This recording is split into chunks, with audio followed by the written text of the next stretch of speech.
Hey everyone, welcome to Operations, the show where we look under the hood of companies in hypergrowth. My name is Sean Lane.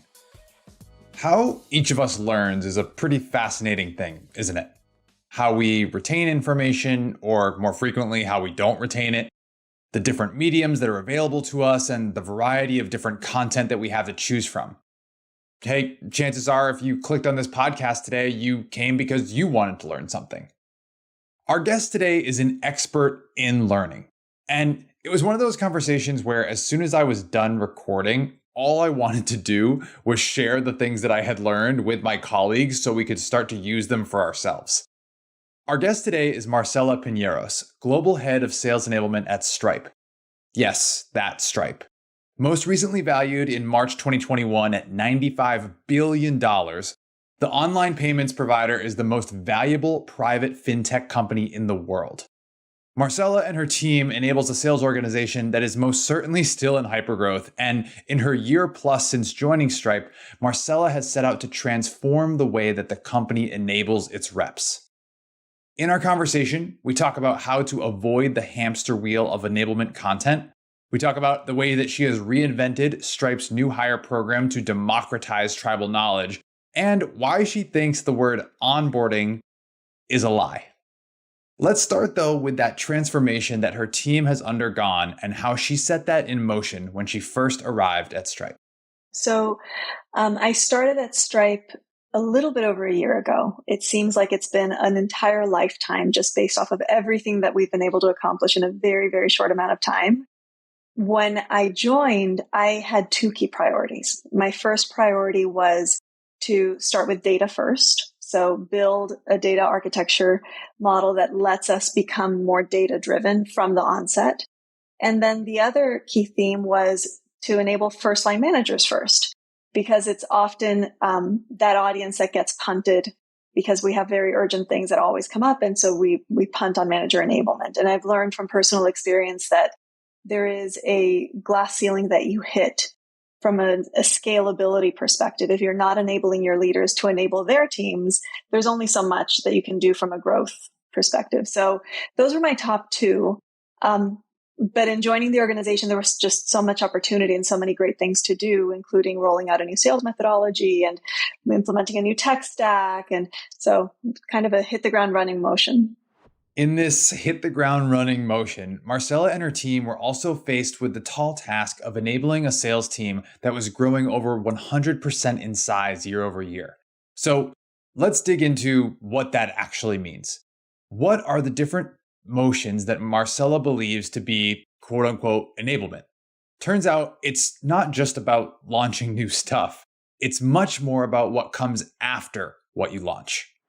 There's a motion that it's very, very easy to get trapped in because it's probably most natural, both for the organization and for enablement teams. And it's to just react to requests with content and to lean on moment in time enablement, like live sessions, live delivery. It's what folks associate with enablement, right? But the biggest challenge with that is that I wrote an article about this a while back. It's a hamster wheel. You can never get off of it. Once you get on it, it's very, very difficult to transition off of it. And the reality is that you can never have the very latest information if the enablement team is responsible to be subject matter experts. So trying to be the content creators just sets you up for, this endless road, treadmill of demand.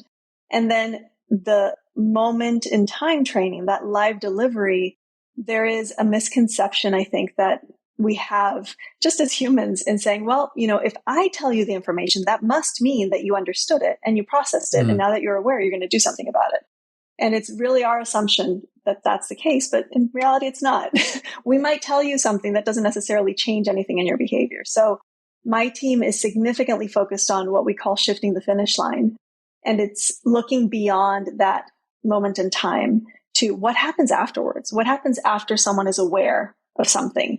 What is it that you need to do to ensure that that then transfers to their day-to-day? And the last mile actually results in the changes that you want to see, either in behavior or in knowledge and awareness. So it's definitely a shift. And I would imagine it's not only a shift just for your team, but for the teams that you're enabling, right? I think a lot of what you were saying about what people think of when they think of enablement, that's not just among enablement folks, like that's among the reps and those frontline managers. And so can you talk a Totally. little bit about how Yeah. you helped not only make that shift within your team, but I would imagine like the work that your team produces and the deliverables and all that kind of starts to move that line a little bit. Is that right? Yeah. It's an ongoing change management initiative Mm, because every day there are new people joining the organization that have that same definition of enablement. So it's an ongoing process. But you do need to look at it as change management, right? So what I tell my team is imagine that you are going through a drive-through for a fast food restaurant. And what they give you is a keto bowl with like quinoa and super healthy foods. And what you ordered was a burger. You're going to be mm. really disappointed and borderline frustrated and angry because what you're getting is not at all what you were expecting, right? So you start slowly. You start by showing on the menu some healthier items, and you start by marking, just to raise awareness on calorie count or whatever the case is, so that folks start to realize, oh, wait, there are options that I may have. And that's how you kind of slowly start moving the needle. So I can go through the drive-through and maybe I wanted a burger when I started, but as I started to interact with what was available, I chose something that was potentially healthier for me. So we can't be the drive-through operators that decide for the person coming through what they need and what is better for them without aligning their expectations first. So Mm. that's kind of like a step one, is making sure that everybody's aligned on expectations. But when people have, like, as we've rolled out some of these programs, people are seeing the difference and they're seeing the results and they're seeing that there's less training scrap, that there's less materials that are needing to be built but then are never used. And that becomes a very compelling reason for them to say, well, maybe we can, order the salad instead. This concept of shifting the finish line is really interesting, and I think it's a great North Star for any enablement team to take away from this episode. Marcela has been pushing both her team and her internal customers to think beyond the moment in time need and to focus on what comes next. Otherwise, that hamster wheel of content that she describes can be overwhelming and never ending. Marcella also said that the change management of shifting the finish line starts to get a little easier when people start to see results. Makes sense. So, of course, I wanted to know, what are those results?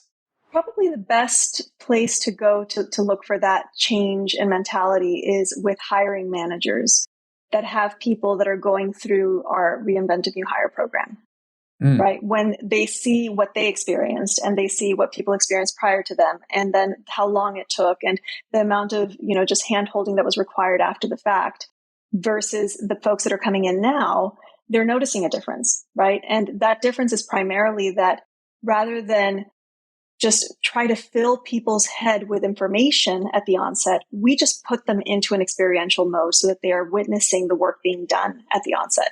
And just that shift in mindset has led to a tangible difference in the way that people are approaching their work and how quickly they can get there. And That's one thing. The other thing I would highlight is also back to change management and mentality. I'm working with my team to make sure that our enablement materials aren't only available in the enablement platforms. They have to be Mm. available wherever the rep is or wherever the sales team works. Because when you want to change the oil in your car, you don't go to like Coursera or Udemy to look for like how to change the oil. You just go to Google and you type in oil change my car, whatever it is that you type in. Mm. And the learning materials will appear in the context of a lot of other things. And then you are able to opt in. So I'm trying to get folks to understand that enablement is not something you do outside of your day to day.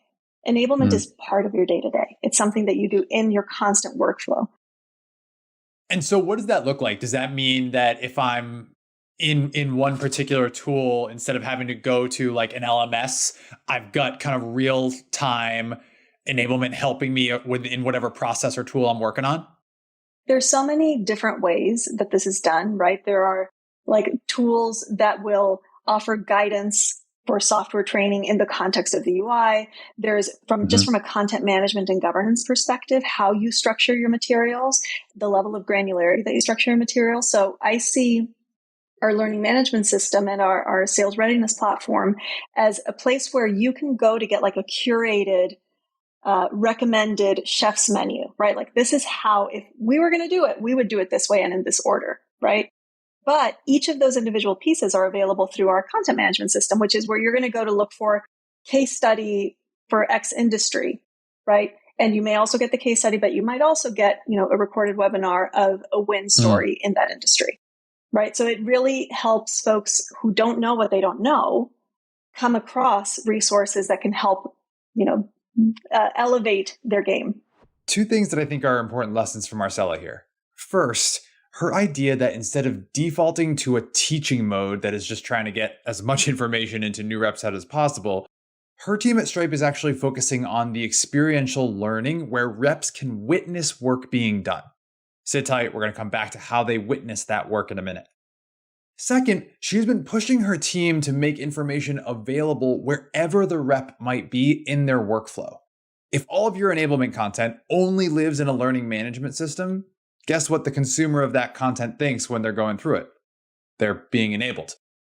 If you can find creative ways to embed those learnings in the already existing day in the life of your reps or wherever they might be consuming that content, it tends to be much more compelling and useful at the moment that they need it. All right, let's go back to that experiential learning. If you listen carefully, you might have caught Marcela mention that they completely overhauled the new hire training at Stripe after she arrived. So I wanted to learn exactly what that overhaul entailed and what we might be able to take away for the new hire onboarding processes at our own companies. Onboarding in most organizations, and I have deep respect for people that work in onboarding because it's incredibly challenging with the highest expectations from the business. But in most organizations, onboarding consists of a schedule, a calendar of live delivery or of here's some information that we will spoon feed to you, right? And after 1 week or 2 weeks or 3 weeks or whatever the duration of that onboarding program is, you just kind of spit people out into the wild. They say, okay, you're done. And then you send them out. And the truth is that in their real world, in their day to day, they're never going to be spoon fed information the way that you did during those couple of weeks, right? So you are modeling a behavior that is not really going to be consistent with their success. That's one thing.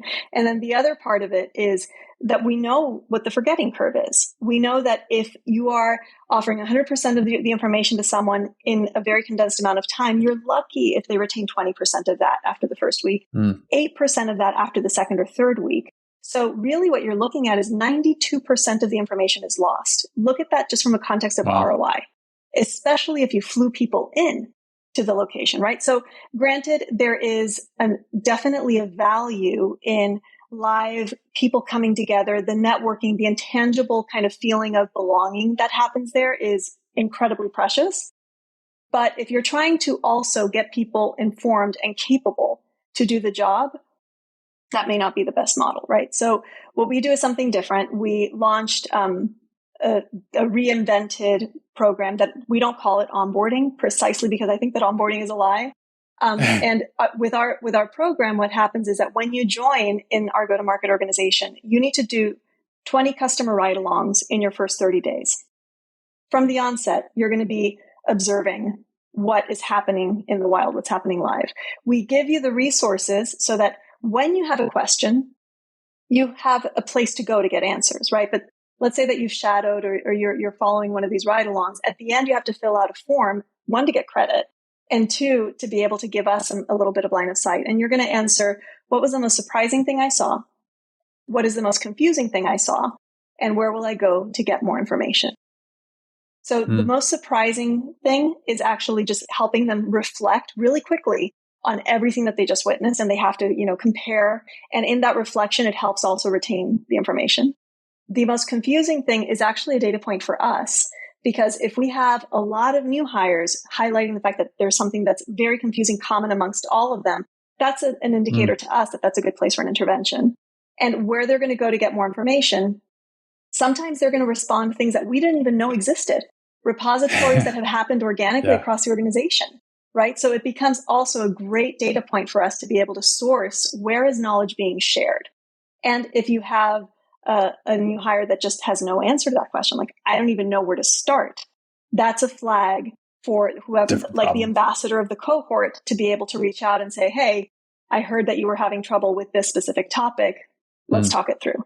Right. So that's one big shift, is that instead of having people sitting, observing and trying to consume content at a, incredibly hectic pace, what we're doing is trying to get them into the field to be exposed to the reality as soon as possible, with the premise of giving somebody the answers before they're asking the question doesn't give you the same results.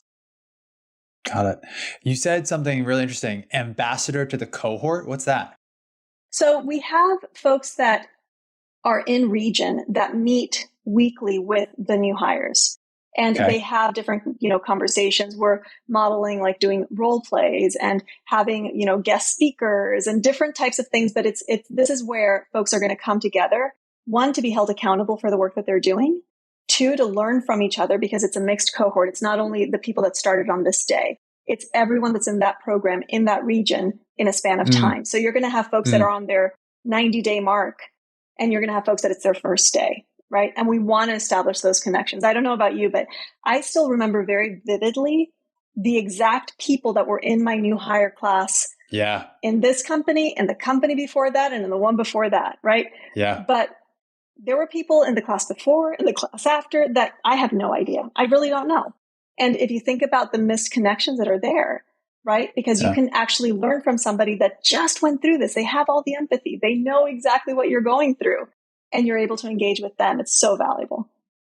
It's so funny how we think like that. I know, just because I remember the dates, like I know of people who started 3 weeks after me, but in my head, I've been here way longer than them.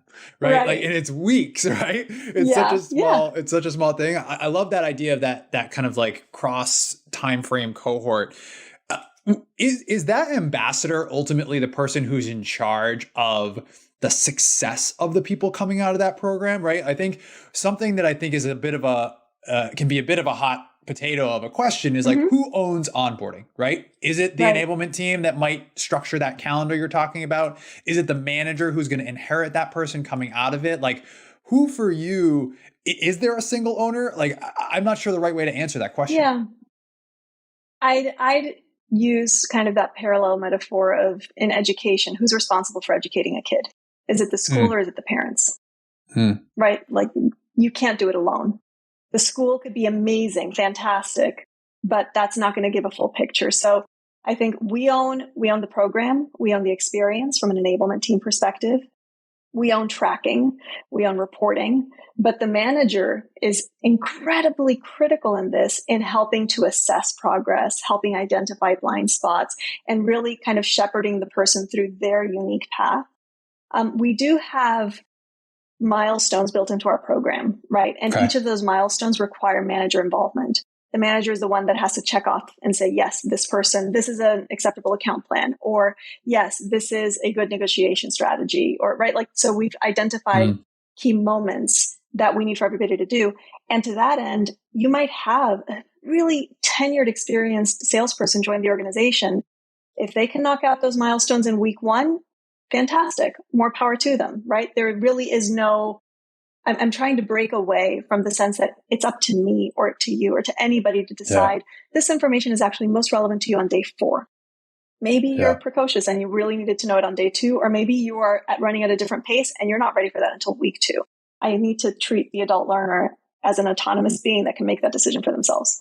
That last 7 minutes or so is just one of those clips you can listen to over and over and over again. Or you can send it off to someone who you might be partnering with on new hire onboarding. Marcela is telling us, look, onboarding is a lie. It's ongoing. And all of us, each of us is on the hook for the success of the people that are emerging from onboarding. That's enablement, that's ops, that's the managers, and yes, that's the new hires themselves. I'll tell you what I'm definitely stealing from Marcela and implementing at Drift as soon as I can. The 3 questions she asks reps to answer after shadowing a customer call. What was the most surprising thing? What was the most confusing? And where will you go to get more information? As Marcela points out, the learnings gleaned from these 3 questions alone will be so valuable, not just to the new hire, but also for the manager and the teammates of that new hire who might not remember where some of those most helpful resources live. For Marcela and her team, it all comes back to, how do you disseminate information most effectively? we're trying to democratize tribal knowledge and figure out a way to make that just much more scalable. Like, for example, the ride-along model, it's ultimately shadowing. That's not groundbreaking. It's not the first organization to use shadowing. Here's where it becomes different is that, let's say that you are hired, and as a new hire, you're assigned a buddy or someone that's going to be accompanying you. Shadowing typically happens because that buddy lobbies on your behalf to try to get you added to calls. So the experience and the quality of your shadowing is going to be very dependent on the political capital of the person that you were assigned, right? Who do they know? Yeah. Can they get you into the right calls? Whereas what we're doing is making it very programmatic. So it's much more open, much more available. And the new hire takes the responsibility of adding themselves to calls. They're the ones that own whether or not they're doing it, right? It's not up to somebody else to help open the door for them. How do we remove blocks to access? I love that mentality. Democratize tribal knowledge, remove blocks to access, and give people ownership over their own learning. It seems like Marcela's version of enablement is less about standing in front of people to talk at them and more about stepping aside altogether. She mentioned earlier in our conversation that she didn't want her team to be content creators. I could see some people viewing this as a bit of a controversial take from an enablement leader. So, who are the subject matter experts? Where does the content come from? Turns out, for Marcela and the team at Stripe, they'd much rather be content curators than creators. You've got to think of it from a couple of different perspectives. There's the actual populating with valid content, and then there's the governance of that content. One of the pieces that, in past lives I struggled with greatly was that there was an expectation that the enablement team would be an expert on all things. Like, we need a battle card on X, or we need, soft skills training on Y, or we need tool training on this. And the expectation was that the team already had the knowledge and the expertise and could just spin something up very quickly. The reality, as we all know, is that someone from the team would need to be deployed to learn the thing, then create the materials, and then get it out. And the lag, the latency between the request and actually putting out the enablement was just so great. But beyond that, you have like this backlog of requests that you just can't catch up, can't get there in time. Impossible. So the reality is that in the organization, there are people that are much more knowledgeable than we are about specific topics. We're the experts in learning. They're the experts in competitive intel. They're the experts in competitive tooling, whatever the resources are. So our job, instead of creating all the content, is to be really savvy about who's who in the organization. Who can we go to do a 30-minute interview, to get a recording that we then chop up into a master class that people can consume? That is very quick to be able to go to market. So that's one approach. And then the other part is, how do we use tech and tooling to help us govern and create a publishing pipeline so that people see, like, for example, you have someone that just came off of a conversation where they presented a specific sort of value proposition that was really successful in this vertical, and they want to share it with the rest of the world. They're like, this might help other people. Normally they'll tell their manager, maybe they'll share it with their friends and their peers, and that's as far as it goes. And this is like something that could be game changing for a person that's on the other side of the world. So if people have that ability to publish these aha moments and to publish their learnings, and when they are publishing it, they have to assign an expiration date to the information that they're posting, such that when that expiration date is coming along, the system emails them to let them know, hey, is this still valid? And if they don't respond, the information comes down. If they do respond, then they are vetting that, yes, and this is a new expiration date. This is something that I'm going to stand behind. So that helps kind of immediately weed out content that may or may not be accurate or relevant. And then that's there's the original poster that it's going back to? Go ahead. That's the original poster that it's going back to ask if it's still valid? Yes. Yeah, it's the author. Got it. It's the author. Got it. Now, so, we are still on that journey of how do we create a publishing pipeline that is as efficient as what I have in my mind. But that's where we're headed. That's awesome. I think the really important point that you called out in like your process that I think is, the extra mile step that it sounds like you and your team go is that moment of you do that interview with the subject matter expert And then you all use your expertise in how people learn to actually piece that information together in a way that's going to be digestible and retainable for the audience. I think what I've seen sometimes in the past is you do lean on those subject matter experts, and then it's like, okay, subject matter expert, go record a video, put together a deck on this topic, and then you present it. And I think you miss that expertise that a team like yours might have on how that content can be delivered in the best way. Is that an explicit extra step that you've added in to solve for that? Yes, definitely. So, and we're not going to be able to do it for all the things, right? When you think about an organization of our size and that keeps growing, there's going to be more, again, demand than there is the possibility or the bandwidth to support with consultation and instructional design resources. For those cases, the team is actually working on something that they're calling Project IKEA, because it's like, here are all the pieces we're going to give to you so that you can build, the table yourself. And the intention is to be able to create that building block set for the SMEs to be able to use so that they can then create content that already has certain guardrails from an instructional design perspective, right? And that's going to, again, help them scale. But one of the key challenges that I think probably a lot of the people that are listening face is just prioritization. When there's so much demand and so many things you could do, like, what do you do? What do you choose? What request do you actually go out and talk to the SME and record them and then come back and edit and create a masterclass? Like, when do you do that versus giving them, templates and saying, here you go? And there is a need for any enablement executive or any enablement team to be so closely aligned with the key objectives from the business all the way up. We roll up under revenue, the specific business leaders. What are the changes in the results they want to see? What are the top 3 things? And do those 3 things really, really well, right? And be able to offer resources for everybody else. The other thing I would imagine that comes up in that conversation is, let's say you do a great job of picking those top 3 things. Let's say you do a great job of your prioritization.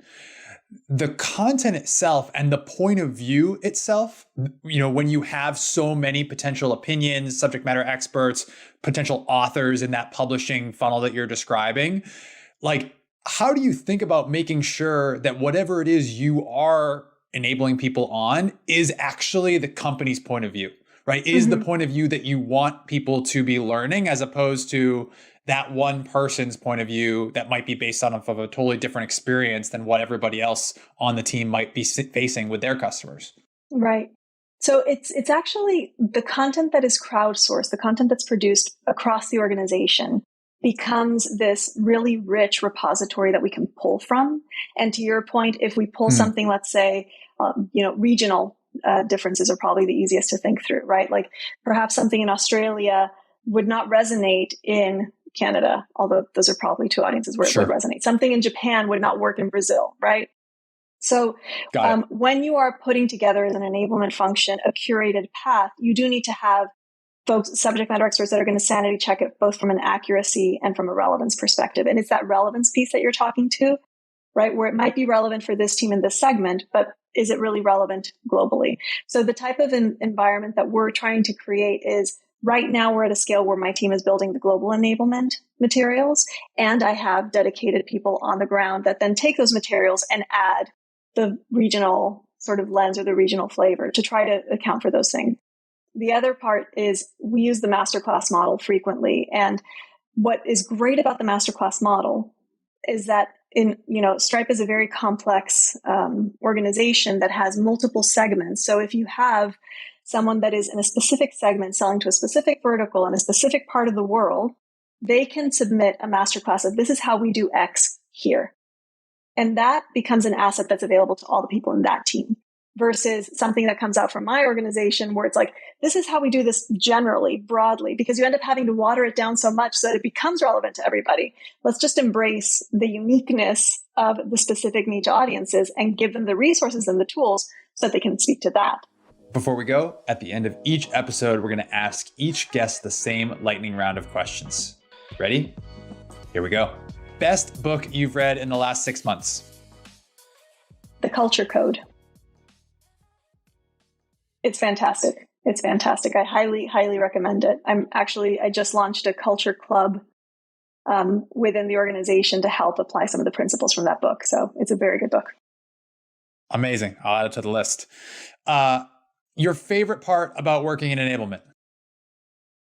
The impact, that you can have really tangible impact, not just on people's lives, the satisfaction with their job, but on the business itself. Like you can be that competitive differentiator for the organization when you do things in a certain way. Flip side, least favorite part about working in enablement? I think it's the challenges that come with prioritization. I think there's definitely always more to do, and it becomes really difficult to like narrow it down to the top three things. And that's, it's painful because you don't want to say no, right? You don't, so it's not a pleasant experience. Yeah, I think ops is very much the same. Yeah. Someone who impacted you getting the job you have today? Someone who impacted me my recruiter. My recruiter was amazing. I think you can never underplay how valuable the recruiting team is. They are the first line of defense. Yeah, I would say that she sold me on it before anybody else did. That's awesome. That's amazing. Shout out to her. Yeah. All right, last one. One piece of advice for people who want to have your job someday. Learn how to do what I call altitude switching. Learn how to go from strategic view to really tactical in the weeds, back to strategic view, and learn how to do that really quickly. And that's going to set you up for success. It's one of those things that is hard to do early on. And then you have to sort of build the muscle so you can go from one meeting to another meeting where you're just in completely different altitudes, and you just kind of have to. Thank you so much to Marcela for joining us on this week's episode of Operations. And thank you to Ariana Spina for making the introduction. Really appreciate it. If you liked what you heard, make sure you're subscribed to our show so you get a new episode into your feed every other Friday. And if you learned something from Marcela today like I did, leave us a review. Let us know. Leave us a 6-star review on Apple Podcasts or wherever you get your podcasts, 6-star reviews only. All right, that's going to do it for me. Thanks so much for listening. We'll see you next time.